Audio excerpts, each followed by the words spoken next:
आत्माओं कि अब की बार हमने ये मौका नहीं चूकना है, ये दाव हमने नहीं चूकना है, ये अंतिम मौका है। और ऐसी परिस्थितियां आपके सामने उत्पन्न होंगी क्योंकि परमात्मा आपके विश्वास और धैर्य की परीक्षा लेगा। अगर आपको सतलोक भेजना है तो, क्योंकि परीक्षा परमात्मा उसी आत्मा की लेगा जो परमेश्वर की प्यारी आत्मा होगी, जिसको परमात्मा लोहे की तरह आग में जला जला के फिर ज्ञान रूपी थोड़े से चोट मार मार के उसका औजार बनाएंगे, फिर उसकी कीमत बनेगी। वरना लोहे को कोई नहीं पूछता, 25-30 रुपए किलो के भाव मिलता है। और उसी अगर 5 ग्राम लोहे की अगर कांटा निकालने वाली अगर कोई पिन बना दे लोहार, तो वो 2 ग्राम की पिन 5 ग्राम का लोहा 20-20, 25-25 रुपए में बिकता है मार्केट में कांटा निकालने के लिए। तो वो औजार यदि आपको बनना है तो फिर आपको इन परिस्थितियों को झेलने के लिए भी तैयार रहना पड़ेगा। तो ये परिस्थितियां उन सभी भगत भाई बहनों के सामने आएंगी जो आज बहुत अच्छी स्थिति में हैं, जो आज अपने आप को बहुत ज्यादा सुदृढ़ मान रहे हैं, जिन्होंने नाम दीक्षा लेने के बाद में केवल माया को ही अपना लक्ष्य समझा, जिनके पास में आज अनाप शनाप संपत्ति है, अनाप शनाप जिनके पास में प्रॉपर्टी है, जो काम धंधे को आगे से आगे बढ़ाए जा रहे हैं, रुकने का नाम ही नहीं ले रहे, पता नहीं क्यों, किस लिए, क्या करना चाहते हैं, क्या बनेंगे। उन आत्माओं को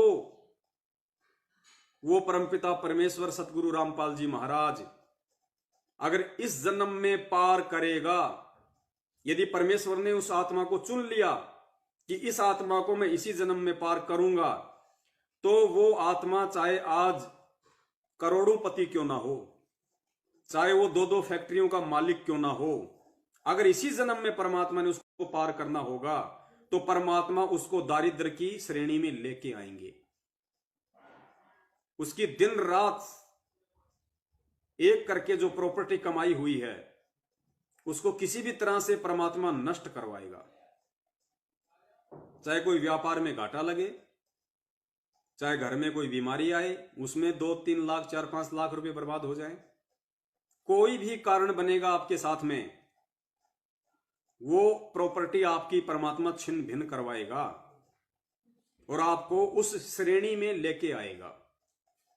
क्योंकि जब तक ये आत्मा उस श्रेणी में नहीं आ जाएगी, लो कैटेगरी में नहीं आ जाएगी, दारिद्र वाली श्रेणी में नहीं आ जाएगी, एक सामान्य संत और भगत वाली श्रेणी में नहीं आ जाएगी, तब तक उस आत्मा के अंदर वो माया, वो जमा किया गया पैसा, वो अनाप शनाप प्रॉपर्टी उस आत्मा के हृदय में कभी भी अपने सतगुरु के प्रति वो प्रेम भाव, वो श्रद्धा, वो विश्वास पैदा ही नहीं होने देगी। ये अटल नियम है।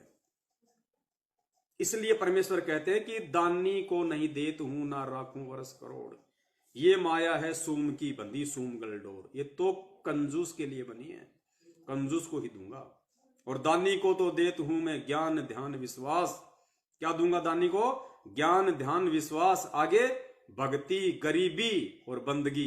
गरीबी, गरीबी जानते हो, हैंड टू माउथ, सेव समन वाला काम। उस भगत को मैं गरीबी दूंगा। गरीबी का मतलब hand to mouth, requirement of the family.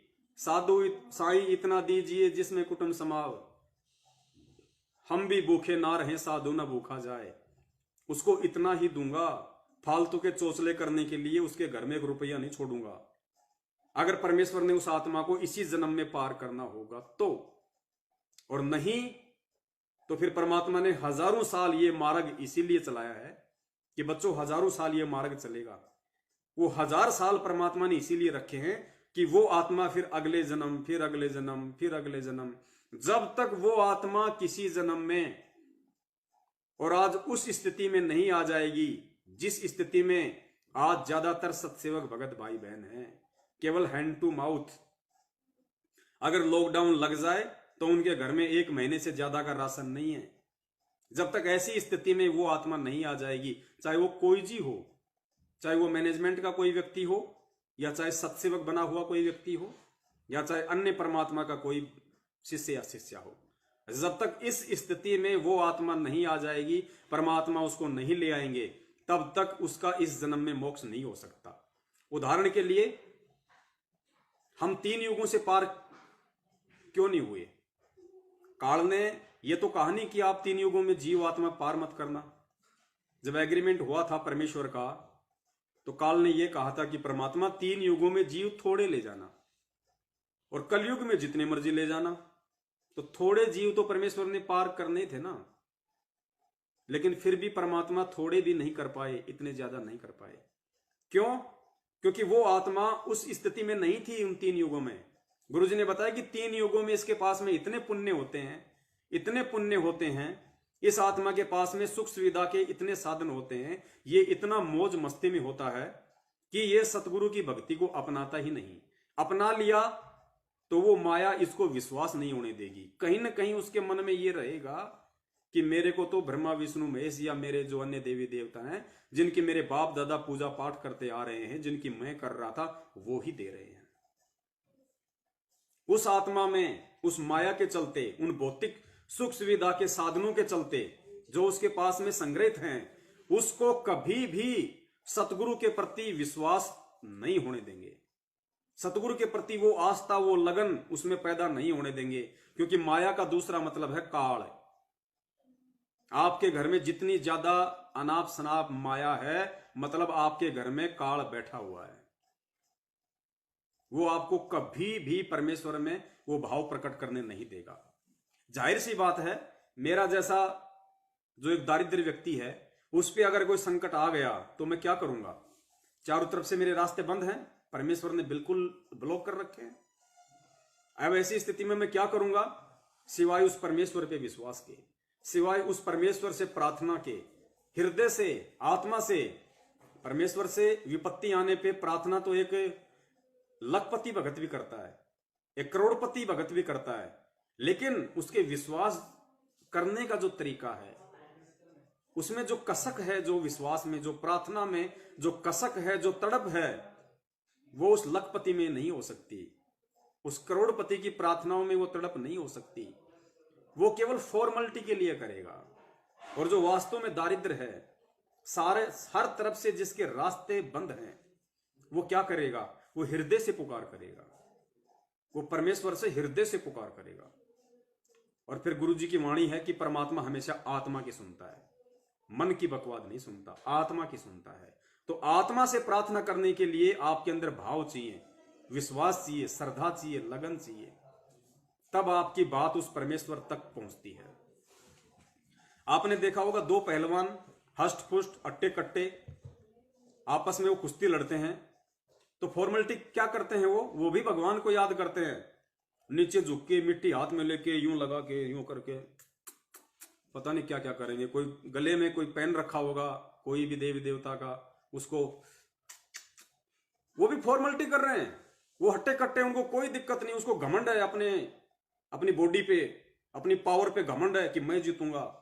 लेकिन क्या कर रहे हैं? वो भी फॉर्मेलिटी करते हैं, देवी देवता को याद करते हैं, पहले भगवान को याद करते हैं, 2-4 बार यूं करेंगे इधर, क्योंकि उन्होंने फिल्मों में वो डायलॉग देखे हुए हैं।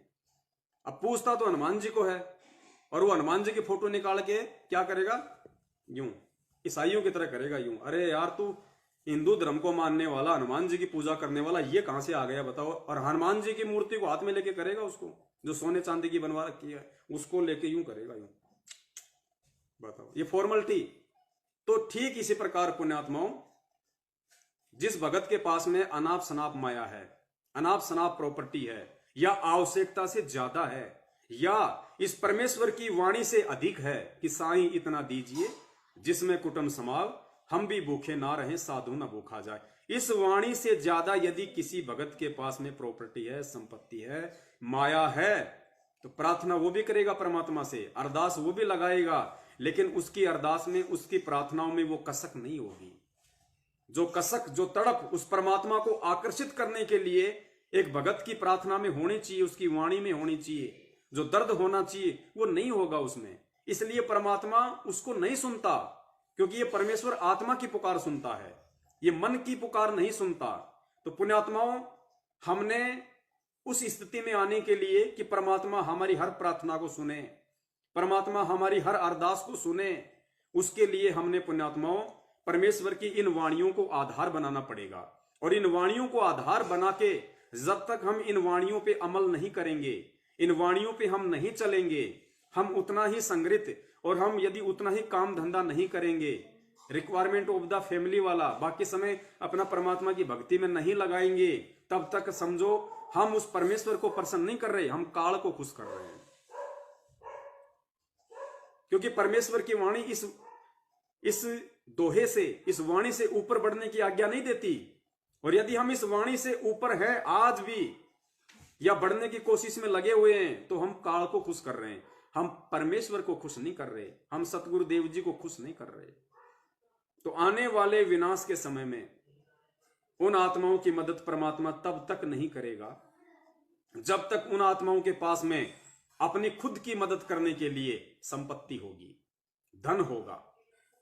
आज यदि मेरे पास में 1,00,000 1.5 लाख रुपया बैलेंस होता, तो पुण्यात्माओं मैं उस परमात्मा से इस दर्द और कसक के साथ कभी अरदास नहीं करता, अपने मन में कभी यह विचार नहीं लाता कि हे परमेश्वर, अगले महीने के लिए तो दास के घर में कुछ है ही नहीं, तो परमात्मा दास को आशीर्वाद दीजिए, कोई ऐसा काम धंधा दीजिए परमात्मा, दास का कोई मार्गदर्शन कीजिए परमेश्वर।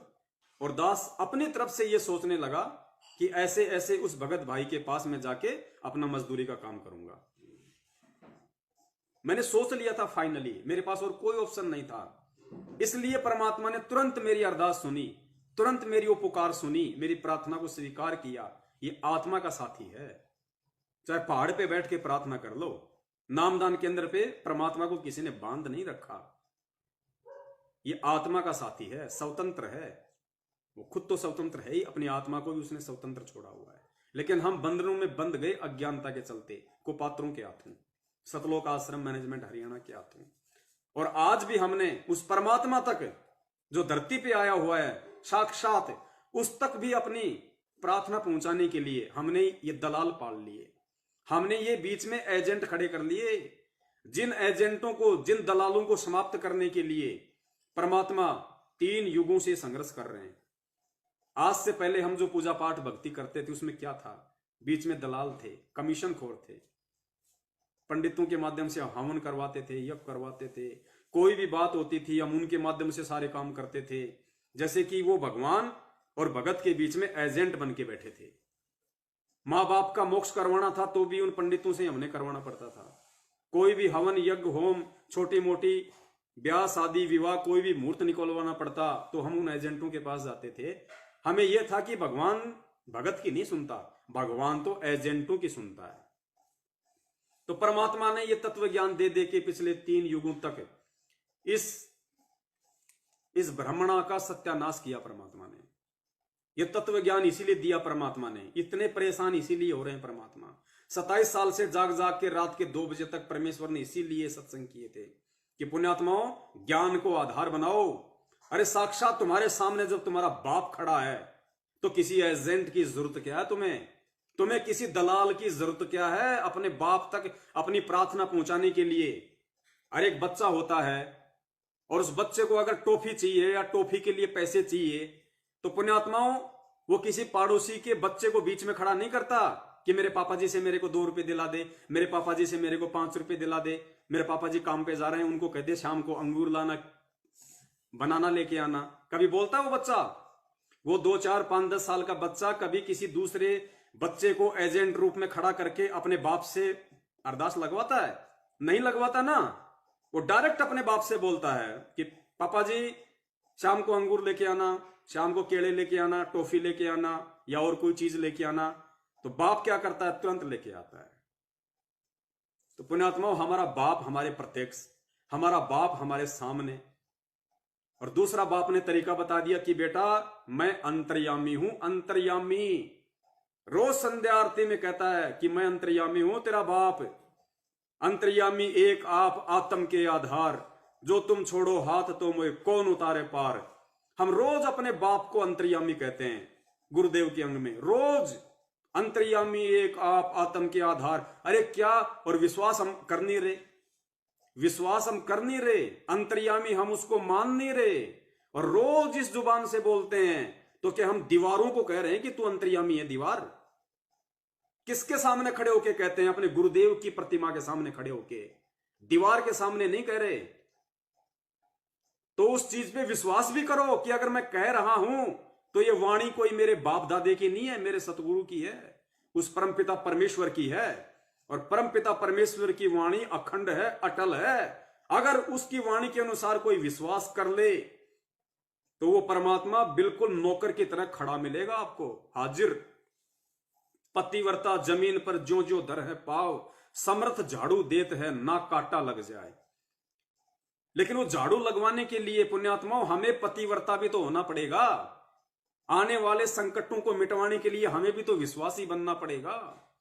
परमात्मा से हर प्रकार का लाभ लेने के लिए हमें भी तो उसके प्रति श्रद्धालु बनना पड़ेगा। ऐसा नहीं है कि परमात्मा ही सब कुछ कर देगा और हम बैठे रहें। हमने भी उतना ही आगे बढ़ना पड़ेगा। परमेश्वर कहते हैं कि जैतू चाले एक कदम, मैं चालूं कदम 60, और जैतू हो जा काठ का, मैं हो जाऊं लोहे की लाठ। गुरुदेव कहते हैं नालायक, तू एक कदम मेरे मार्ग पे विश्वास के साथ अपने आप को पूर्णतया मेरे ऊपर समर्पित करके एक कदम तू इस भक्ति मार्ग पे तू तेरा पैर तो रख के देख। जैतू चाले एक कदम, वो एक कदम ऐसे नहीं, विश्वास के साथ, समर्पण भाव के साथ, पूरी श्रद्धा के साथ इस भक्ति मार्ग पे जैतू चाले एक कदम। तो परमात्मा कहते हैं मैं 60 गुना चलूंगा तेरे आगे, 60 गुना। जैतू चाले एक कदम, मैं चालू कदम 60। और फिर परमात्मा कहते हैं जैतू हो जा काठ का, काठ होता है लकड़ी, जैतू हो जा लकड़ी का तो मैं बन जाऊं लोहे की लाठ। कहते नालायक, तू एक बार लकड़ी के जितना कम से कम मजबूत होके तो देख मेरे ऊपर, इस मार्ग के ऊपर। मैं अगर तेरे लिए अगर लोहे की तरह टाइट ना हो जाऊं तो कहना। अब परमेश्वर ने कहां कमी छोड़ रखी है भाई? सत्संगों के माध्यम से, वाणियों के माध्यम से, शब्दों के माध्यम से, हर तरीके से तो परमात्मा ने पूरी तरीके से हमें समझा दिया, हमें बता दिया। अब उसके बाद अगर कोई कमजोरी रहेगी, कोई कमी रहेगी तो आप और हमारी रहेगी, परमात्मा की नहीं रहेगी। और यही वो कमजोरी है जिस कारण आज सार नाम तक प्राप्त करके भी लोग कोरोना से मर रहे हैं, अकाल मौत मर रहे हैं। सतगुरु के भगत की तरफ तो काल आंख उठा के भी नहीं दे सकता, आंख उठा के भी। अरे राष्ट्रपति के बेटे की तरफ कोई आदमी आंख उठा के देख लेगा क्या? उसकी आंखें नहीं निकाल दी जाए? और ये तो राष्ट्रपतियों का राष्ट्रपति, और जो इसकी शरण में आ जाए, जो इसका वचन का बेटा बेटी बन जाए और जो इसके प्रति समर्पित हो जाए, उसकी तरफ काल देख लेगा? आंख उठा के नहीं देख सकता, आंख उठा के। और दूसरी बात एक और ध्यान रखना, हालांकि ये गुरुदेव के सत्संगों से मैंने नहीं सुनी है, लेकिन पहले जैसे कोई धार्मिक कोई धारावाहिक आया करते थे उसमें दास ने सुनी हुई है।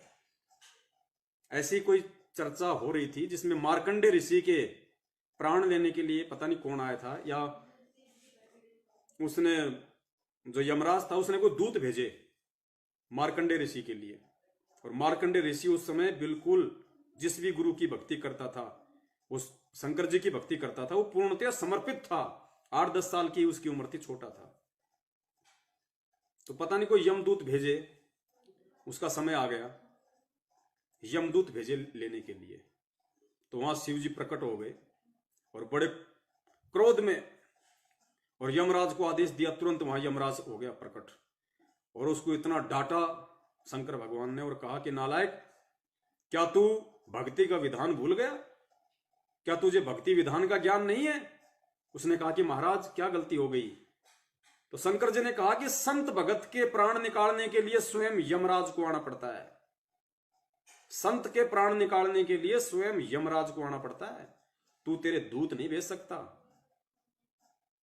मतलब शंकर जी के भगत की भी अगर कोई मर्यादित भगत हो तो, वास्तव में कोई अगर इन 3 लोक के देवताओं की भी भक्ति कर रहा हो तो उसके प्राण निकालने के लिए भी यमराज को साक्षात आना पड़ता है। और यहां सतगुरु के भगत सतगुरु के भगत, वो सतगुरु जो शंकर का भी गुरु, ज्ञानी ऋषि के रूप में परमपिता परमेश्वर कबीर साहिब जी ने ब्रह्मा विष्णु महेश तीनों को जाके नाम दीक्षा दी थी। तो शंकर का गुरु सतगुरु परमपिता परमेश्वर कबीर साहिब, जो आज संत रामपाल जी महाराज जी के रूप में धरती पे प्रकट हो रहा हमारा गुरु, और उसके भक्तों के प्राण यम के दूत तो छोड़ो, एक कोरोना लेके जा रहा है जो दिखाई भी नहीं देता, अदृश्य सा जीव, एक बैक्टीरिया, एक वायरस, सतगुरु के भगत की, और वो भी सारनामी की, और चुटकी बजाते ही हवा टाइट कर रहा है। इसका मतलब क्या है?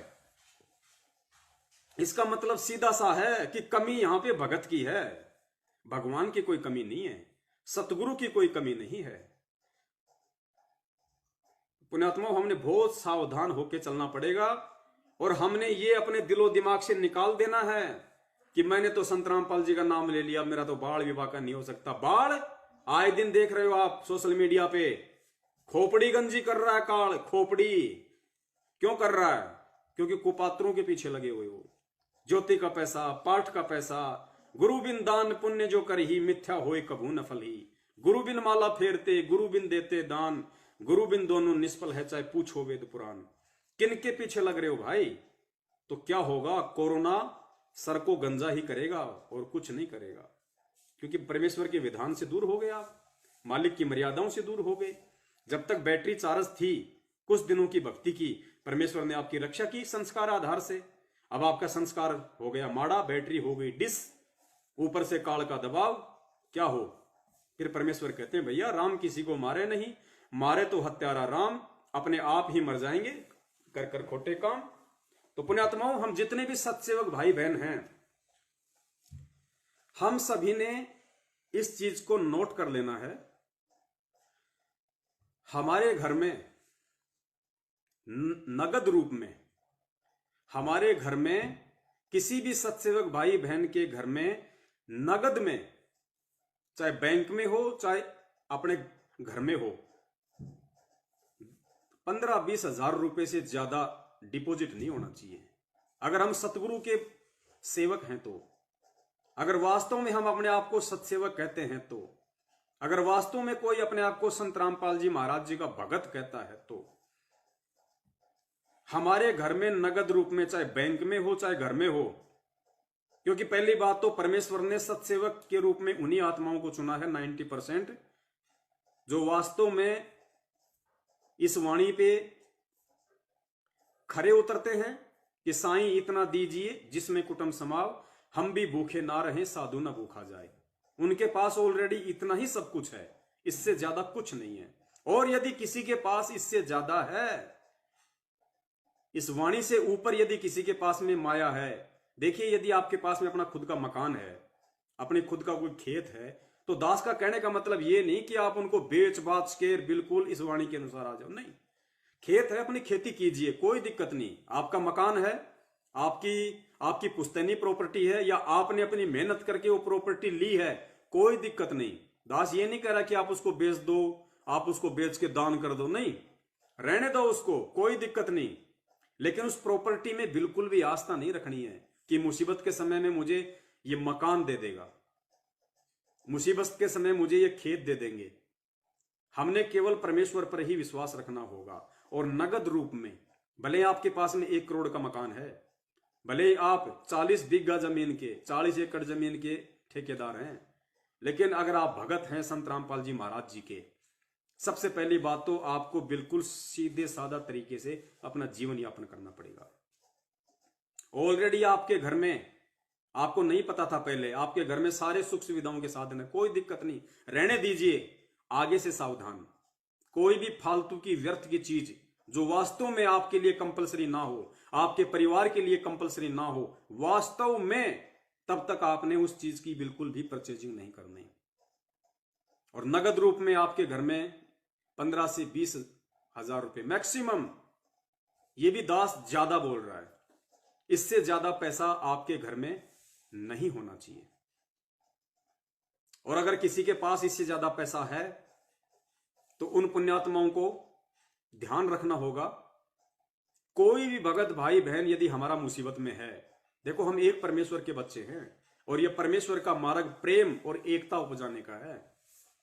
आज मुसीबत के समय उस परमेश्वर के बाद यदि कोई किसी का सहारा है तो हम भगत भाई बहन हैं।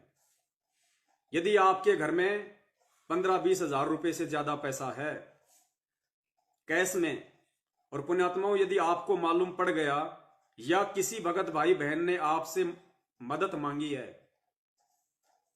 तो पहले ये सुनिश्चित कर लेना अच्छे तरीके से कि कहीं मेरा ये जो दान है या मेरा जो ये पैसा है ये किसी कुपात्र के हाथ में तो नहीं जा रहा है। वास्तव में जांच पड़ताल करना, आसपास का है तो जाना किस चीज के लिए चाहिए भाई, क्या जरूरत है, किस चीज के लिए। वो कहेगी साहब क्या करूं भगत जी, काम दाम है नहीं, बच्चे की फीस भरनी है, बच्चा बहुत ऊंची स्कूल में पढ़ता है। नहीं भाई, बच्चे की स्कूल फीस के लिए पैसे नहीं मिलेंगे आपको। ये शिक्षा केवल उस परमात्मा ने अपनी पहचान करवाने के लिए दी थी, अक्षर ज्ञान करवाने के लिए दी थी। दुनिया भर के सरकारी स्कूलें हैं, दुनिया भर की छोटी छोटी हिंदी स्कूलें हैं। आप किस लिए अपने बच्चे को टाटा बिरला की स्कूलों में भेज रहे हो? खुद तो तुम रात दिन सतगुरु के भगत होके ये ज्ञान लेके गधे और बैल की तरह कमाते हो। वो महीने का 10-10 हजार रुपए बच्चे की फीस भरने के लिए क्या बनाओगे? वकील, डॉक्टर, इंजीनियर, कलेक्टर। कल को अपने कर्म बिगाड़ेगा, तेरी भी भक्ति छुड़वाएगा। आने वाले समय में ये कलेक्टर और जज बनने के लिए, ये वकील बनने के लिए, ये इंजीनियर बनने के लिए इन डिग्रियों की जरूरत नहीं होगी। आने वाले समय में आपका भक्ति, आपका मापदंड होगा, आपकी डिग्री होगी कि आपको कितना तत्व ज्ञान है, आपको कितना आध्यात्मिक ज्ञान है, आप में कितनी समझ है, आप में कितना सामाजिक ज्ञान है। ये आपकी डिग्री होगी आने वाले समय में। ये पढ़ाई आने वाले समय में डिग्री नहीं होगी। सतयुग में ये पढ़ाई नहीं थी, त्रेता युग में ये पढ़ाई नहीं थी, द्वापर में ये पढ़ाई नहीं थी, फिर भी लोग मंत्री बनते थे, वजीर बनते थे, सेनापति बनते थे, लोग तहसीलदार बनते थे, लोग जज बनते थे, जो भी नाम थे उस समय उन पोस्ट के। उस समय कौन सी शिक्षा थी भैया? अरे तो वो सतयुगी तो परमात्मा लाने वाले हैं अगर तुम्हें विश्वास हो तो। और उसके लिए फिर ये अक्षर ज्ञान केवल उतना ही जितना हम लोगों के लिए जरूरी है, सिर्फ अक्षर तक का ज्ञान। हम हिंदी पढ़ सकें या जो भी भाषा है हम उसको पढ़ सकें, सिर्फ उतना ही ज्ञान हमारे लिए जरूरी है। हमने केवल इतना अक्षर ज्ञान हो जाना चाहिए कि मैं आराम से शुद्ध हिंदी पढ़ लूं। बाकी ये सोच के ना पढ़ूं कि इन शब्दों का क्या अर्थ है, क्या अर्थ निकलेगा, उसके लिए पीएचडी नहीं करनी। वो शब्दों का क्या अर्थ है और कौन से वो शब्द हैं जो हमारे लिए कंपलसरी हैं, परमात्मा ने उनकी डिक्शनरी बना के छोड़ रखी है।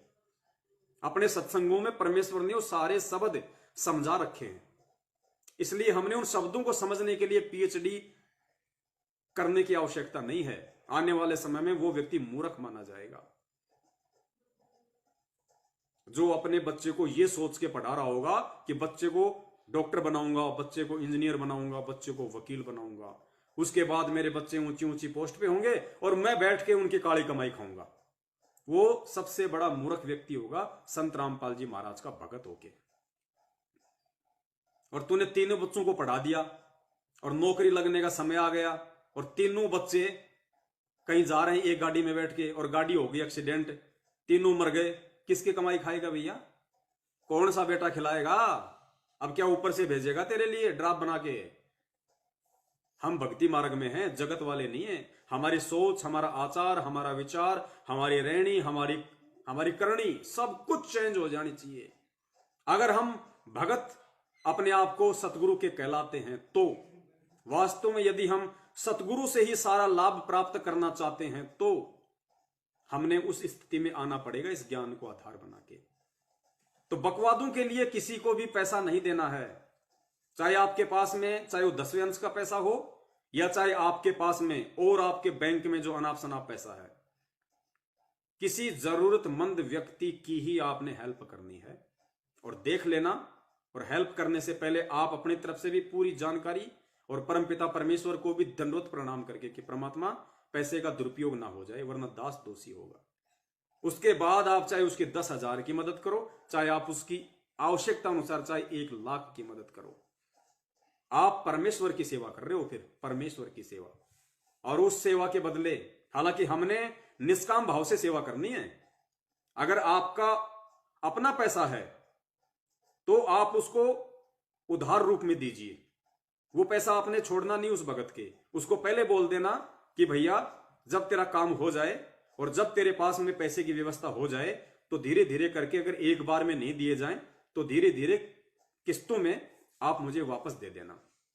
और किसी कारण से यदि वो भगत ना दे पाए तो जबरदस्ती नहीं करनी, बिल्कुल भी नहीं करनी। फिर ये सोच लेना सतगुरु को दान कर दिए, जबरदस्ती नहीं करनी। परमात्मा कहते हैं अगर ऐसी स्थिति में अगर तू आया, किसी को पैसा देके और लेते समय अगर तू झगड़ा कर रहा है तो तू तेरी भी भक्ति खराब करेगा, सामने वाले का भी तू आत्मा दुखाएगा। वो तेरा दिया ना दिया बराबर हो जाएगा। तो हर स्थिति में सोच समझ के भगत भाई बहनों की मदद करनी है इस समय। क्योंकि इस समय यदि कोई दुखी है, आर्थिक दृष्टि से यदि कोई दुखी है तो संत रामपाल जी महाराज जी के भगत हैं, जो इन कुपात्रों को पैसा देके भी दुखी है। क्योंकि उस पैसे का लाभ तो इन्हें कोई मिलना नहीं था, कुपात्रों को दान दे दिया। तो चाहे कोई मैनेजमेंट का हमारा भगत भाई बहन हो, कोई फर्क नहीं पड़ता। हमने ये नहीं सोचना कि हम सत्सेवक हैं और कोई मैनेजमेंट के पीछे लगा हुआ है, उसको जरूरत पड़ गई वास्तव में, घर में खाने के दाने नहीं है, या ऐसी कोई और आन कोई ऐसी हो गई कोई इमरजेंसी, तो हमने ये नहीं देखना कि वो सत्सेवक है या नहीं है।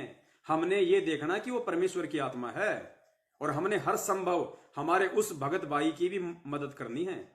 भले ही वो सब कुछ जान के भी सत्सेवकों के साथ नहीं आना चाहता, कोई बात नहीं, लेकिन उसकी जरूरत देख लेना। उस पैसे का दुरुपयोग नहीं होना चाहिए जो आप दे रहे हो, उसकी भी हमने मदद करनी। वो भी हमारा भाई है, हमारी बहन है, वो कोई दूसरे नहीं है। हालांकि वो नहीं समझ पा रहे आज हमारे को, हमारे विचारों को, वो एक बात अलग है, लेकिन हमने साधुता निभानी है। गुरु जी क्या कहते हैं, संत ना छोड़े संतता चाहे कोटिक मिले असंत। संत कभी भी अपना संतता नहीं छोड़ेगा, अपना स्वभाव नहीं छोड़ेगा। गुरु जी ने कहानी बताई थी ना, वो दरिया में एक साधु स्नान करने गया, वहां पे एक बिच्छू आया, बिच्छू बार बार उसको डंक मार रहा क्योंकि वो पानी में डूब रहा था। साधु ने सोचा ये पानी में डूबेगा, उसको हाथ में लेके बाहर डालने की कोशिश करता, बिच्छू उसको डंक मार देता। ऐसा 4-5 बार हुआ। साधु भी हार नहीं मान रहा, बिच्छू भी हार नहीं मान रहा। तो उसका चेला बैठा हुआ था, उसने कहा कि गुरुदेव क्यों इस दुष्ट के पीछे पड़े हो, छोड़ो ना, जो खुद ही नहीं चाहता कि मेरी जान बचे। तो गुरुदेव ने कहा कि बेटा इसका जो स्वभाव है ये करेगा, क्योंकि इसका स्वभाव ही ऐसा है, लोगों को डंक मारना, लोगों को काटना, चाहे कोई इसका अच्छा करे चाहे कोई इसका बुरा करे। इसका जो स्वभाव है वो दूसरे को पीड़ा पहुंचाने का है। और बेटा मैं संत हूं, मैं साधु हूं, मेरा स्वभाव है चाहे मुझे कोई अच्छा कहे चाहे बुरा कहे, मेरा स्वभाव है कि मैं उसकी मदद करूं। संत कभी ये नहीं देता कि सामने कोई दुष्ट है या कोई सज्जन है। संत का स्वभाव हमेशा उसकी सेवा करने का होता है, उसकी मदद करने का होता है, क्योंकि वो जो आचरण है उसका जो दुष्टता वाला, वो उसका अपना कोई संस्कार है, लेकिन आत्मा वो परमात्मा की है। तो हमने ये सोच के उन सतलोक आश्रम मैनेजमेंट हरियाणा के पीछे भी यदि कोई ऐसा भगत भाई बहन है जो आपके संपर्क में है, जिनसे आपके अच्छे संपर्क हैं, और यदि उसको भी जरूरत आन पड़ी और उसको पता चला कि भाई इस भगत भाई के पास कुछ पैसे हैं और मेरी मदद हो सकती है, और वास्तव में यदि उसको जरूरत है, तो पुण्यात्मा ध्यान रखना, वो आत्मा से आप जी से मदद के लिए कहेगा और आत्मा से कर रहा है, और आपने सोच समझ के उसकी मदद की, तो आप उस परमात्मा की मदद कर रहे हो, आत्मा की नहीं कर रहे। फिर आपका पैसा परमात्मा को जा रहा। फिर आपका अपना पैसा है तो आप उसको उधार में दीजिए, लेने की जल्दबाजी बिल्कुल ना करना, जैसे दे वैसे ले लो, ना दे भूल जाओ कि मैंने कभी दिए थे उसको पैसे, बस। और अगर आपके पास में अपना पैसा नहीं है और यदि आपके पास में जो 10वें अंश का पैसा वो रखा हुआ है, तो सोच समझ के जांच पड़ताल करके उसकी मदद कीजिए और उसको बोल दीजिए ये पैसा गुरुजी के आने के बाद भैया गुरुदेव ने ही देने हैं, बस, इससे ज्यादा कुछ नहीं। हमने इस तरीके से, हमारे पास जो परमेश्वर की वाणी के विपरीत जो पैसा है घर में, जो ज्यादा पैसा है, हमने उसका इस तरीके से इस्तेमाल करना है। अगर आपके पास पैसा भी है और आपको ऐसा कोई व्यक्ति नहीं मिला, या किसी ने आपसे मदद की गुहार नहीं लगाई, किसी ने आपसे नहीं कहा कि भाई मुझे जरूरत है, तो जबरदस्ती किसी को नहीं देने कि इसका क्या करूं। नहीं नहीं, आपकी देने की इच्छा है लेकिन कोई लेने वाला सुपात्र ही नहीं है, तो वो आपकी सेवा लग गई, आपकी सेवा लग गई, क्योंकि आपके तो भाव हैं देने के कि कोई आत्मा ऐसी हो जिसको मैं दूं, कोई मेरे से ऐसा कोई कहे। जानबूझ के नहीं कहना कि मेरे पास में इतना पैसा है, ऐसे तो फिर लूला लंगड़ा काना बहरा सब आ जाएंगे, एक्टिंग भी ऐसी करेंगे, आपको मालूम नहीं पड़ेगा इसको जरूरत है या नहीं है। देख लो, आपके संपर्क में ऐसा कोई भाई बहन हो जो आप नहीं कह पा रहा हो आपसे, और वास्तव में उसको जरूरत है और वो शर्म के मारे आपसे नहीं कह पा रहा, और आपके पास में है कुछ पैसा, तो उसकी परिस्थिति को देखते हुए उसको अपने पास बुला के या उसके पास जाके उसका भेद लेके कि वास्तव में जरूरत है या नहीं है, कितनी जरूरत है तो फिर उसकी मदद कीजिए। ऐसे आपने वर्तमान में इस पैसे का सदुपयोग करना है, वरना इसका और कोई सदुपयोग नहीं होगा पुण्यात्माओं। आपके खुद के भगत भाई बहन तो दुखी है संगत में, सर्व विदित है, छुपा हुआ नहीं है। संत रामपाल जी महाराज जी के 70% भगत गरीबी रेखा से नीचे जीवन यापन करते हैं, और मैनेजमेंट क्या कर रहा है, उन्हीं को ठग के गुरु जी के नाम पे बेचारों को अपना पेट काट काट के ज्योति पाठ का पैसा दे रहे हैं किस्तों में। और आज मैनेजमेंट क्या कर रहा है, दुनिया को अनाज बांटता फिर रहा है, अखबारों में फोटो निकल आता है संत रामपाल जी महाराज जी के भगत कोरोना काल में बने मसीहा, लोगों के घर जा जाके, लोगों की झोपड़ियों में जा जाके बांट रहे हैं राशन। वो राशन बांटना नहीं है, वो दान धर्म नहीं है, वो एक तरफ तुमने धोखे से अपने भगत भाई बहनों का पैसा छीना, और दूसरी तरफ तुम उन पैसे को बेफिजूल में बर्बाद कर रहे हो। तुम्हारे से कोई मांगने नहीं आया, तुम्हारे से कोई मांगने नहीं आया कि मेरी मदद करो। तुम जा जाके मान बढ़ाई के लिए, अखबार में फोटोएं निकलवाने के लिए जा जाके लोगों की झोपड़ियों में 5-5 किलो आटा देके आ रहे हो, और गुरु जी की वाणियों के खिलाफ, भक्ति विधान के खिलाफ अपने कर्म बिगाड़ रहे, और आज उस लाखों की संगत के कर्म फोड़ रहे हो, जिन्होंने अज्ञानता में तुम कुपात्रों को ज्योति पाठ और दान का पैसा दिया, जिसका आज तुम दुरुपयोग कर रहे हो। अरे परमेश्वर का विधान है, कितनी बार कहेगा परमात्मा, ज्ञान गंगा में स्पष्ट लिखा हुआ है, अगर कोई भिखारी भी आए आपके घर पे, आपने उसको खाना खिला देना है, आटा नहीं देना। आपके घर में जो कच्चा सामान है रसोई का वो नहीं देना, बेच देते हैं लोग, भिखारी लोग बेच देते हैं, फिर उसकी दारू पीते हैं, गांजा पीते हैं, सुल्फा पीते हैं। ये गुरु का वचन है, चाहे कोई कितनी ही क्यों ना हो गिड़गिड़ाए कि साहब भिखारी हूं, साहब मेरे बच्चे भूखे हैं, साहब कहां रोटी, साहब दे दो आटा, साहब जाके बनाऊंगा। नहीं, काल इसी प्रकार आपको ठगेगा, ऐसे ही ठगता है काल, रो रो के, ताकि ये मेरे ऊपर दया करे और ये ठगा जाए, दे दे मेरे को। गुरुजी ने कहा कि आटा नहीं देना, दाल वगैरह नहीं देना, चीनी नहीं देना, कच्चा सामान आपने देना नहीं है, चाहे भूखा क्यों ना मर जाए आपके सामने। वो जो विधान आपको गुरुजी ने बताया, भूखे को खाना खिला दो प्रेम के साथ में, जैसा आप खाते उससे भी अच्छा। नगद में नहीं देना उसको, आटा दाल चावल ये नहीं देना, दुरुपयोग होगा, काल ऐसे ही ठगेगा।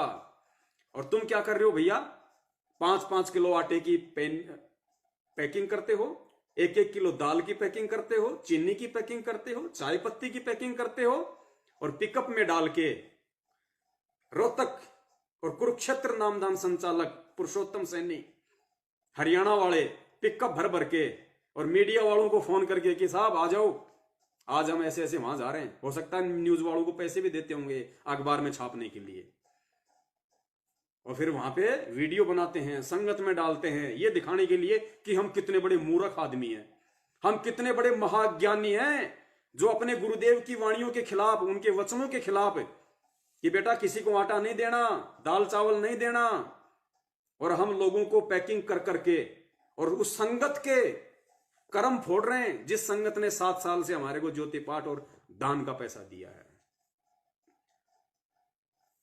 गुरुजी ने बताया चाहे कोई कितना ही बीमार क्यों ना हो, उसको दवाई लेके दे दो मेडिकल से, नगद पैसा नहीं देना दवाई के लिए, धोखा खा जाओगे। काल की बहुत बड़ी चाल है यहां पे। गुरुजी ने बताया बाढ़ आ जाए, भूकंप आ जाए, नगद किसी को कोई चीज नहीं देनी, नगद नहीं देनी आपने, कम्बल भी नहीं देना आपने नया खरीद के, वो भी देना है तो आपने पुराना, ताकि वो बेच ना सके। यहां तक गुरुजी ने कबीर सागर के सरलार्थ में, शायद पेज नंबर 425 या कुछ ऐसा है, ध्यान से देख लेना, स्पष्ट लिखा हुआ परमेश्वर ने, नगद नहीं।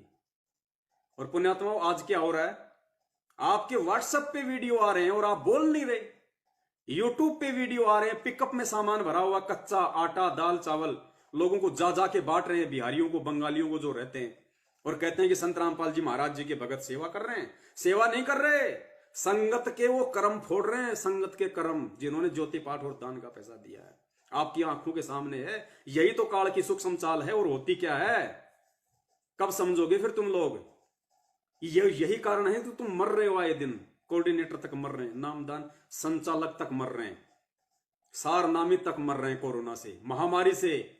संत रामपाल जी का भगत नहीं हो सकता जो महामारी से मर जाए, जो बीमारी से मर जाए, जो एक्सीडेंट होके मर जाए, वो संत रामपाल जी का भगत नहीं, वो काल का भगत था, खाली नाम का भगत था संत रामपाल जी का। तो ऐसे आप लोगों के कर्म फोड़े जा रहे हैं, तुम कहां नींद में सो रहे हो। तो पुण्यात्माओं, हम सत्सेवकों ने बहुत सोच समझ के, इस समय हमने अगर किसी की मदद भी करनी है तो बहुत सोच समझ के, हम दोषी ना बन जाएं परमात्मा के। जहां वास्तव में जरूरत हो, आपको परमात्मा भी प्रेरणा कर देगा, और आपने भी अपनी तरफ से पूरी सावधानी बरतनी है, अपने भगत भाई बहन को देते हुए भी ध्यान रखना। तो इस तरीके से हमने हमारे उस 10वें अंश का, या हमारे घर में जो अनाप शनाप जो पैसा है, उसका हमने इस समय सेवा में प्रयोग करना है। और यदि कोई आपको नहीं मिल रहा है ऐसा, तो कोई दिक्कत नहीं, पैसे को आप अपने पास रखिए, कोई दिक्कत नहीं, फालतू में किसी को देने की आवश्यकता नहीं है। लेकिन आपकी आस्था उस पैसे में नहीं होनी चाहिए कि मुसीबत के समय में मुझे ये पैसा बचाएगा। आपकी श्रद्धा, आपका विश्वास उस पैसे में नहीं, उस परमेश्वर में होना चाहिए। तो आपका वो जो पैसा रखा हुआ है वो भी आपको नुकसान नहीं देगा, और परमात्मा उसका भी सदुपयोग करवा देगा आने वाले समय में, यदि आपके भाव होंगे तो सदुपयोग करने के। तो इस वाणी पे हम तभी चल पाएंगे पुण्यात्माओं, जब हम इस कदर अपनी रहनी और करने को करेंगे कि साईं इतना दीजिए जिसमें कुटुंब समाओ, हम भी भूखे ना रहें अतिथि न भूखा जाए। तभी हम परमात्मा पे विश्वास कर पाएंगे, तभी हमारा विश्वास बनेगा, और जब विश्वास बनेगा तभी वो परमात्मा अपने भगत की आने वाले युग परिवर्तन के समय में, चाहे भूखमरी हो चाहे महामारी हो, रक्षा करेगा, अन्यथा नहीं करेगा।